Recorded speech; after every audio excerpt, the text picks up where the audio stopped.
বাবা ছিলাম রাজকন্যা আর চাচাদের ছিলাম চোখের মণি। চাচারা কখনো মাথায় রাখেনি যে উকুনে খাবে, কখনো মাটিতে বসায়নি যে পিঁপড়ায় খাবে।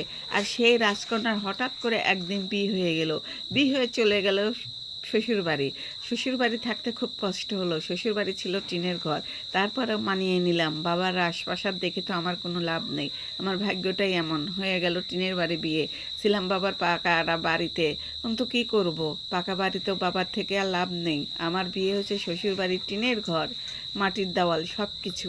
ওটাই আমার স্বর্গ, ওটাই আমার সব কিছু। আসসালামু আলাইকুম আপু ভাইয়ারা, সবাই কেমন আছেন? নিশ্চয়ই সবাই ভালো আছেন। আলহামদুলিল্লাহ, আমি আপনাদের দোয়ায় অনেক অনেক ভালো আছি। এতে সকালবেলা উঠে কিন্তু আমি ঘরে সম্পূর্ণ কাজ করে নিয়েছি। বেশ কয়েকদিন বৃষ্টি হওয়ার কারণে কাপড় চোপড় সব এলোমেলো ছিল। আর তারপর আমিও ছিলাম অসুস্থর কারণে কোনো কিছু করতে পারিনি, সব কিছু আমার মেয়েই করেছে। তারপরে ধরেন 7 দিনের কাজ একদিনে করলে যা হয়, সব কিছু এলোমেলো করছি। করার পর আবার যে গুছিয়ে নিলাম। আর জানেনই তো আমার বাড়ি ঘর এলোমেলো করে আছে। আমি 2-3টা রুমের জিনিসপত্র এক রুমে তুলেছি। আর এখন বাবার রাজপ্রাসাদে থাকতেও অনেক কষ্ট লাগে, অনেক খারাপ লাগে। খুব কষ্ট করে এই তো বাবার রাজপ্রাসাদে আসি, এত কষ্ট করে, দেখতেই তো পাচ্ছেন। মানে 2-3টা রুমের জিনিসপত্র এক রুমে তুললে যা হয়। কবে যে আমার বাড়িটা কমপ্লিট হবে আল্লাহ ভালো জানে। যাই হোক, আমার মেয়ে দেখেন ব্যাংকটা কিন্তু ভরেই নি, কিন্তু টাকা ভাঙার জন্য কি লাগিয়ে দিয়েছে। মানে ব্যাংকটা ভাঙার জন্য টাকার দরকার, কি করবে টাকা কিছু বলতেছি না, কিন্তু আমার ভাঙার দরকার, আমি ভাঙবো। আমি বললাম যে আর কিছুদিন যাক না, বেশি টাকা হয়নি, 140 টাকা হয়েছে। গুনলো, হিসাব করলো, 140 টাকা হয়েছে।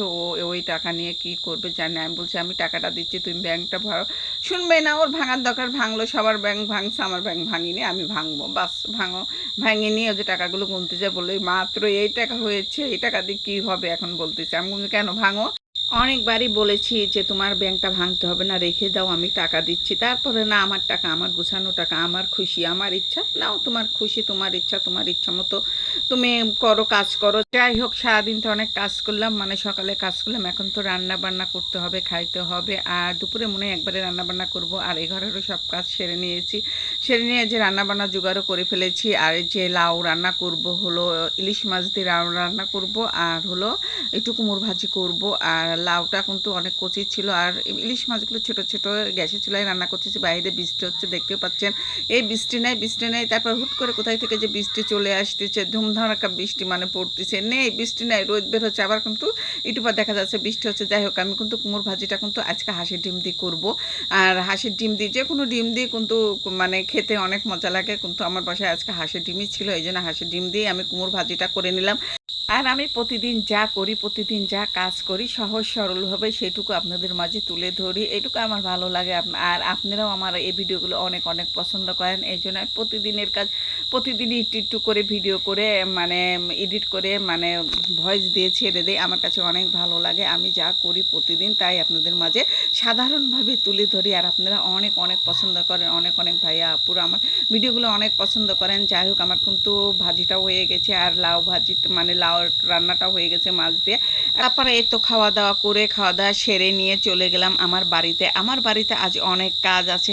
বাবার রাজপ্রাসাদে তো আর সারা জীবন থাকা যাবে না, তাই না? নিজেরও তো একটা কিছু করতে হবে।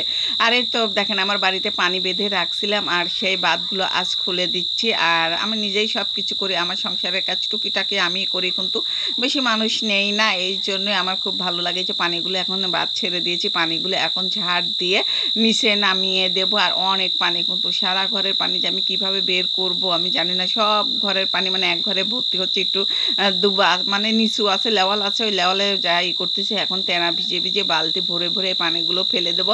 আর একটা মানুষও পেলাম না। যাই হোক, নিজের কাজ নিজে করাই ফেলবো। এত মানুষ পালে তো মানুষদের আবার তো মাংনা করে দেব না, মানুষেরা কিন্তু টাকা নাই। যাই হোক, ওইগুলো করেও কিন্তু আমি এই যে কাপড় চুপড়, তো ওই যে দেখলেন যে ভিডিওর প্রথমে কাপড় চুপড় পালা করে রাখছে খাঁচার জন্য, আর গোসলে রাখ দিয়ে এগুলো এখন খেঁচে নেবো। আর কিন্তু প্রচুর বৃষ্টি হচ্ছে, বৃষ্টির মধ্যে এখন এগুলো খেঁচে নেবো। সবাই ভালো থাকবেন, আজ পর্যন্ত, আল্লাহ হাফেজ।